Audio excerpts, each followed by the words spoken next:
C George അങ്ങ് മനസ്സിലാക്കിയതുപോലെ പത്മജ വേണുഗോപാൽ ബിജെപിയിലേക്ക് ചേർന്നിരിക്കുന്നത്, അങ്ങയുടെ ആദ്യ പ്രതികരണം എന്താണ്? പത്മജ വേണുഗോപാലൊക്കെ ഇതിനകത്തൊരു കക്ഷിയല്ല. അവര് വളരെ മാന്യയായ ഒരു കുടുംബിനിയാണ്. അവരുടെ ഭർത്താവ് ഒരു ഡോക്ടറാണ്.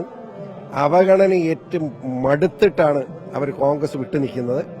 അവർക്ക് പറ്റിയ സ്ഥലം എന്ന നിലയിൽ തന്നെയാണ് അവരിപ്പോ ഭാരതീയ ജനതാ പാർട്ടിയിൽ മെമ്പർഷിപ്പ് എടുത്ത് വന്നിരിക്കുന്നത്. അവരെ ഞാൻ സ്വാഗതം ചെയ്യുന്നു.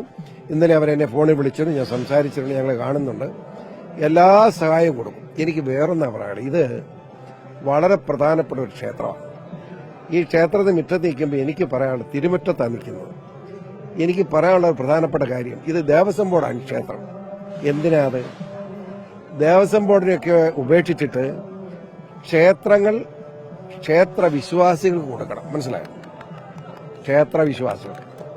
ഞാനിത് പല പ്രാവശ്യം പറഞ്ഞിട്ടുണ്ട്, വീണ്ടും ഞാൻ ശക്തമായിട്ട് പറയുന്നു, ഇത് ശരിയല്ല. ഞാൻ ഞങ്ങളുടെ ക്രൈസ്തവന്റെ പള്ളിയുണ്ട്, പള്ളിയുടെ പറഞ്ഞ പള്ളി അച്ഛനും കൈക്കാരന്മാരും അവിടെ കമ്മിറ്റിയാണ്. മുസ്ലിങ്ങളുടെ പള്ളിയുണ്ട്, അവിടെ പള്ളിക്കാട്ടി മഹൽ കമ്മിറ്റിയാണ് പഠിക്കുന്നത്. ക്ഷേത്രങ്ങൾ മാത്രം ഗവൺമെന്റ് ഭരിക്കേണ്ട കാര്യം എന്താ? ഇതെവിടെ നിന്ന് തുടങ്ങിയെന്നറിയാമോ? തിരുവിതാംകൂർ രാജകുടുംബത്തിന്റെ കയ്യിലായിരുന്നു ക്ഷേത്രങ്ങൾ. രാജഭരണം പോയപ്പോ ക്രൈസ്തവന്റെയും ഇസ്ലാമിന്റെയും എല്ലാം പള്ളി വിശ്വാസി കൊടുത്തു. രാജഭരണമായിരുന്നുകൊണ്ട് രാജഭരണം ഗവൺമെന്റ് ആയപ്പോൾ ക്ഷേത്രങ്ങൾ മുഴുവൻ ഗവൺമെന്റിലായി. അത് പിടിച്ചു വെച്ചുകൊണ്ട് ഇങ്ങനെ മനുഷ്യ കൊല്ലുക. യാതൊരു സംശയമില്ല, ശക്തമായി ഹിന്ദു ഉണരണം. ഹിന്ദു ക്ഷേത്രങ്ങൾ ഹിന്ദുക്കളുടെ വിശ്വാസ കയ്യിലേൽപ്പിക്കണം. നാസ്തികന്മാർ കയറി ക്ഷേത്രം പണിച്ചാൽ എങ്ങനെ നോക്കുന്നത്? ഒരു സംശയം വേണ്ട. ക്ഷേത്രങ്ങൾ ഹൈന്ദവ വിശ്വാസികളെ ഏൽപ്പിക്കാൻ വേണ്ടിയുള്ള പോരാട്ടത്തിന് ഹൈന്ദവ സമൂഹം ശക്തമായി നിലപാട് സ്വീകരിക്കണം എന്നാണ് എനിക്ക് പറയാനുള്ളത്.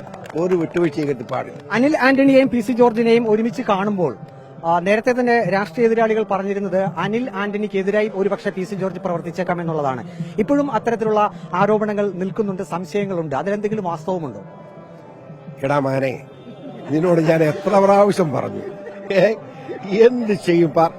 ഇവിടെ ഞാൻ ചെയ്യട്ടെ. ഇതല്ലേ അനിൽ ആന്റണി എന്ന് പറഞ്ഞ ആള്. ഞാൻ അനിൽ ആന്റണിയെ എനിക്ക് നേരത്തെ പരിചയമൊന്നുമില്ല, പക്ഷെ എ കെ ആന്റണിയെ അറിയാം. ആ വലിയ മനുഷ്യന്റെ മകനാണിത്. രാഷ്ട്രീയമായി എ കെ ആന്റണി തന്നെ ബിജെപി ചേർന്ന അഭിപ്രായക്കാരനായി.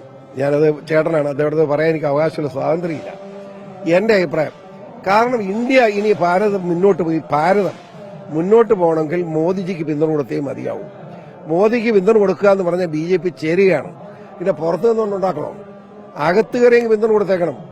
ഒരു സംശയമുണ്ട്, ഈ കേരളവും അടുത്ത പാർലമെന്റ് തെരഞ്ഞെടുപ്പ് കഴിയുമ്പോൾ ബിജെപിയുടെ കയ്യിലിട്ട് അമർന്നത് നിങ്ങൾ കാണാൻ കിട്ടും. ധൈര്യമായിട്ട് ഒരു സംശയം വേണ്ട.